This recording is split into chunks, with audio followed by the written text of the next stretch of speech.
বিশেষ করে মা বোনেরা আমাকে আজকে অনেকজন প্রশ্ন করেছেন সালাতুত তাসবিহের নামাজ সম্পর্কে।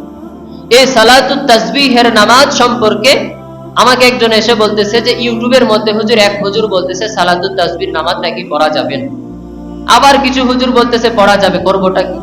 সালাতুত তাসবির নামাজ করব না সালাতুত তাসবিহের নামাজের ব্যাপারে অধিকাংশ উলামায়ে কেরামের মত যে এই যে হাদিস যতগুলো আছে সবগুলোই যদিও দুর্বল, কিন্তু হযরত আব্বাস থেকে যে বর্ণিত যে হাদিসটা আছে এই হাদিসটা দুর্বল নয়, এই হাদিসটা হাসান, অর্থাৎ আমল করা যায়, কোনো সমস্যা নাই।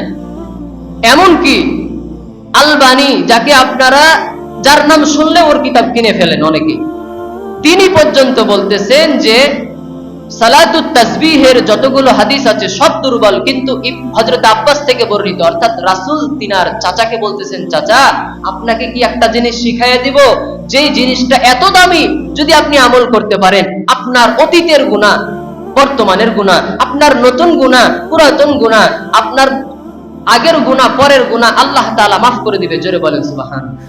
জীবনে একবার হইলেও পড়বেন এমন একটা তাগিদ দেওয়া হয়েছে।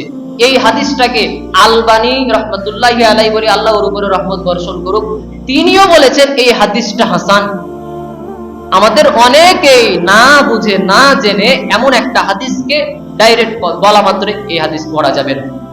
এমনকি রাজ্জাক বিন ইউসুফ, যাকে সবাই চিনেন, তিনারও ফুল বক্তব্য শুনবেন, কাটা বক্তব্য নয়। তিনি এইভাবে বলেছেন, কিছু উলামায়ে কেরামের নিকটে এটা জাল জয়ীফ, কিছু উলামায়ে কেরামের নিকটে এটা হচ্ছে যে হাসান পর্যায়ের হাদিস, আলবানীর নিকটেও এটা হাসান পর্যায়ের হাদিস, সুতরাং কেউ আমল করলে করতে পারে। আমল যদিও তাদের নিকটে না করাই ভালো, কিন্তু আমল করলেও করতে আপনি কেন ছাড়বেন?